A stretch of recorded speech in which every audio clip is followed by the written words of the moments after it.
Hello and welcome back to our YouTube channel Genius Mind. और आज की इस वीडियो में हम देखने जा रहे हैं एक नया कंसेप्ट जो कि साइंस 1 का पार्ट है, क्लास 9 का, दैट इज मॉलिक्यूलर मास।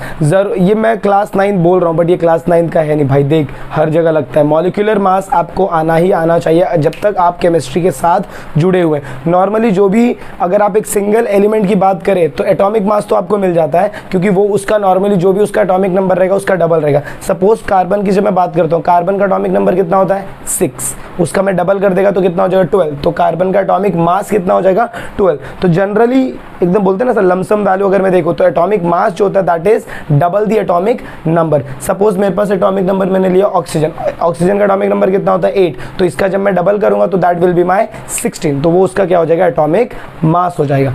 इसके बाद हमें क्या फाइंड करना है मॉलिक्यूलर मास। मॉलिक्यूलर मास मतलब क्या, जब मेरे पास एक से ज्यादा बंदे लोग प्रेजेंट है, देखो इधर एक सोडियम, एक सल्फर, एक ऑक्सीजन, तो ऐसे कंटेंट का मेरे को क्या निकालना है मॉलिक्यूलर मास निकालना है। तो इनका जो वेट रहेगा वो मैं कैसे निकालूंगा, sum of constituent of atomic mass. Sum of constituent of atomic mass का मतलब क्या होता है कि यहाँ पर जितने लोग प्रेजेंट है मैं सबका एटॉमिक मास निकालूंगा और सबके एटॉमिक मास को उनके रेस्पेक्टिव नंबर के हिसाब से क्या करूंगा मल्टीप्लाई करूंगा, फिर उनको ऐड करूंगा। तो जो मेरा एट दी सम में वैल्यू, एट दी एंड में टोटल में वैल्यू आएगा, that will be my molecular mass of this molecule, that is your sodium sulphate. तो चलिए स्टार्ट करते हैं, देखो कैसे सॉल्व आउट करेंगे। जब भी आप ऐसे लिख रहे हो तो आप क्या लिखोगे, मॉलिक्यूलर मास, किसका mass, molecular mass of Na2SO4 is equal to sum of constituent. Sum of constituent मतलब क्या, अगर आप सोडियम को चेक करो 1 है, पोटेशियम कितना है 2 है, सॉरी सोडियम 1 है, सल्फर 1 है, ऑक्सीजन 4 है,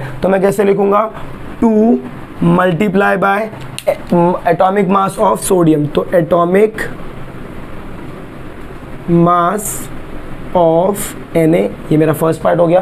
फिर मैं क्या करूंगा प्लस, क्योंकि सब सम करना है मुझे, प्लस में क्या लिखूंगा 1 into atomic mass of sulphur, 1 into atomic mass of sulphur, ये मेरा नेक्स्ट पार्ट हो गया। फिर मैं प्लस एडअप करूंगा तो क्या हो जाएगा 4 into atomic mass of oxygen, 4 into मतलब मल्टीप्लाई, फिर क्या हो जाएगा एटॉमिक मास ऑफ ऑक्सीजन। तो यहाँ पर मैं क्या लिखूंगा एटॉमिक मास ऑफ ऑक्सीजन। अब आपको इतना पार्ट समझ में है कि आपको क्या करना है। देख भाई इसके नीचे जो भी नंबर है ना वो नंबर लिख, बाजू में उसका एटॉमिक मास लिख दे। इतना एटॉमिक मास आपको रटा होना चाहिए ही चाहिए, क्योंकि कभी कभार ऐसा होगा एग्जाम में आपको वैल्यू नहीं दिया रहेगा, तो आपको ये पता होना चाहिए कि आपको क्या करना है, उसका डबल करना है। कुछ 1-2 सीक्वेंसेस जैसे सोडियम है, सोडियम का एटॉमिक नंबर कितना 11 का जब मैं डबल करता हूँ तो कितना होता है 22, बट यहाँ पर दिया 23, क्यों, क्योंकि उसका एटॉमिक नंबर 11 नहीं होता, अप्रॉक्स 11 नहीं है। और भी एटॉमिक मास जब आप कैलकुलेट करते हो ना तो डेसिमल में भी वैल्यूज आते हैं, वो डेसिमल को 0.5 एडअप करके आपका कितना हो जाता है 23 हो जाता है। चलिए अब जब आप इसको फर्दर सॉल्व आउट करोगे तो क्या होगा 2 into atomic mass of sodium कितना दिया आपको, देखो सोडियम 23, तो इधर लिखूंगा 23, फिर plus 1 into atomic mass of sulphur कितना दिया, सल्फर इधर है 32, तो 32 हो जाएगा, फिर plus 4 into atomic mass of oxygen कितना है, ऑक्सीजन 16, तो इधर आ जाएगा 16। सबको मल्टीप्लाई करो और सॉल्व करो, 3 2 ज़ा 6, 2 2 ज़ा 4, प्लस ये हो जाएगा 32, फिर प्लस 16 4 ज़ा 64, जब ऐड करोगे तो 6 4 10, 2 12, 2 1, 4 3 7 1 8, 8 6 14, 142। तो ये किसका आ जाएगा atomic mass, sorry molecular mass of Na2SO4 कितना आ गया 142। 142 क्या आएगा 142 नॉर्मल, ये आपका कितना हो जाएगा मॉलिक्यूलर मास। ऐसे आपको कैलकुलेट करना है किसी भी गिवन वैल्यू का molecular mass by using the sum of its constituent of atomic mass. Please take a note of this. इसके आगे के टेक्सचुअल क्वेश्चंस हम अभी इसी वीडियो में सॉल्व आउट करेंगे, इसका नोट ले लीजिए। तो चलिए आपके टेक्स्ट बुक का इतना एग्जांपल मैंने उठाया, इतने एग्जांपल में आपको क्लियर आउट हो जाएगा। सारे एग्जांपल्स नहीं करेंगे, why, because there is a reason. सारे एग्जांपल्स को आपको सेम तरीके से सॉल्व करना, सिर्फ आपको ये वैल्यूज याद रहनी चाहिए। एग्जाम में आपको ये वैल्यूज दिया रहेगा, नहीं भी दिया होगा तो भी आपको मैंने बोला इतने वैल्यूज आप याद कर लीजिए, और वो याद हो जाते हैं। 1-2 सिलेक्टेड पार्ट है जो आपको याद करने पड़ेंगे, बाकी सब याद हो जाते हैं। देखिए यहाँ पर जब आप इसका लिखोगे तो क्या लिखोगे आप, मॉलिक्यूलर मास ऑफ K2CO3, क्या हो जाएगा molecular mass of K2CO3 is equal to, K मतलब क्या, पोटेशियम, पोटेशियम का नंबर कितना दिया 2, तो 2 into atomic mass of potassium, फिर प्लस आएगा कार्बन कितना अकेला, तो 1 into atomic mass of carbon, फिर plus 3 into atomic mass of oxygen.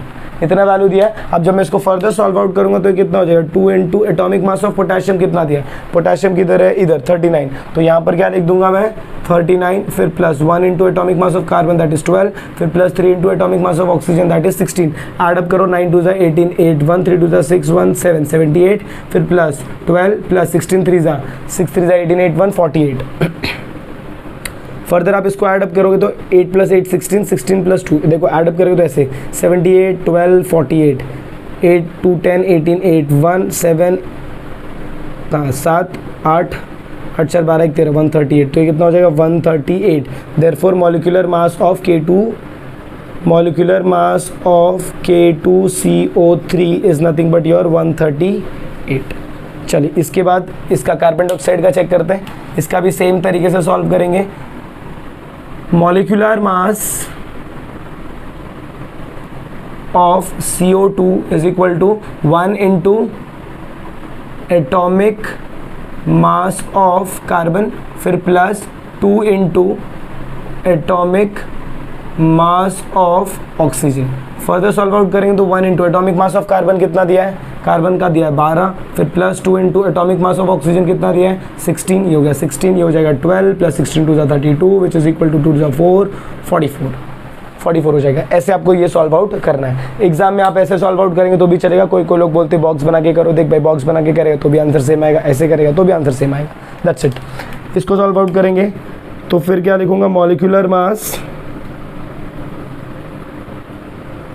Of MgCl2। जब मैं मॉलिक्यूलर मास ऑफ MgCl2 देखता हूँ तो यहाँ पर क्या हो जाएगा, सबसे पहले Mg का नंबर 1 है तो यहाँ पर क्या लिखूंगा 1 into atomic mass of Mg, फिर क्या आएगा plus 2 into atomic mass of Cl मतलब क्लोरीन। फर्दर सॉल्व आउट करेंगे तो 1 into atomic mass of Mg कितना है 24, और Cl का भी देख लो 35, Cl नहीं दिया 35.5, तो एटॉमिक मास ऑफ Mg कितना हो जाएगा 24 प्लस ये कितना हो जाएगा 2 इंटू 35.5। फर्दर सॉल्व आउट करूंगा तो ये कितना होगा 24 प्लस 35 दूसरा कितना होगा 70, और 0.5 को ऐड करूंगा तो कितना हो जाएगा 71। फर्दर सॉल्व करूंगा तो ये कितना हो जाएगा 95, तो atomic mass of MgCl2 is 95। देखा बहुत सिंपल है, ज़्यादा कुछ हार्ड नहीं है। सिमिलरली इसको सॉल्व करेंगे तो इसके नीचे 1 इसके नीचे 1। अब मैं क्या करने वाला हूँ, क्या लिखेंगे, atomic molecular mass of NaHCO3 is equal to Na का वैल्यू कितना है 1 है, तो यहाँ पर क्या लिखूंगा 1 into atomic mass of Na, एक फर्स्ट ब्रैकेट फिर second 1 into atomic mass of hydrogen, फिर 1 into atomic mass of carbon, और फिर एक वैल्यू आएगा प्लस 3 है इधर अभी 3 into atomic mass of oxygen. अब हम क्या करेंगे, एटॉमिक मास ऑफ सोडियम का एटॉमिक मास आपको कितना दिया है, सोडियम दोनों 23, तो हो जाएगा 1 इंटू 23 प्लस 1 इंटू हाइड्रोजन कितना दिया है 1, तो ये 1 हो जाएगा, फिर प्लस 1 इंटू कार्बन कितना दिया है 12, तो ये हो जाएगा 12, फिर प्लस 3 इंटू ऑक्सीजन आपको कितना दिया है 16, तो ये हो जाएगा आपका 16। फर्दर सॉल्व आउट करेंगे तो 23 1 जा कितना होगा 23 हो जाएगा, प्लस 1 1 जा 1, फिर प्लस 12 1 जा 12, फिर प्लस 16 3 जा 48। फर्दर ऐड अप करोगे तो 48 प्लस 12 करो कितना हो जाएगा 60 हो जाएगा, 60 प्लस 20 कितना करूँगा तो 80 हो जाएगा 84, तो ये जो आपका वैल्यू आएगा वो कितना हो जाएगा 84, मतलब molecular mass of NaHCO3 is 84। I hope आपको ये पार्ट समझ में आया कि कैसे आप किसी भी मॉलिक्यूल का उसका मॉलिक्यूलर मास आप निकाल सकते by the help of its atomic mass. Atomic mass हमेशा याद रखना, जो भी एटॉमिक मास रहता है वो हमेशा डबल होता है किसका, एटॉमिक नंबर का। तो ये भी पार्ट लिख लीजिए, एटॉमिक मास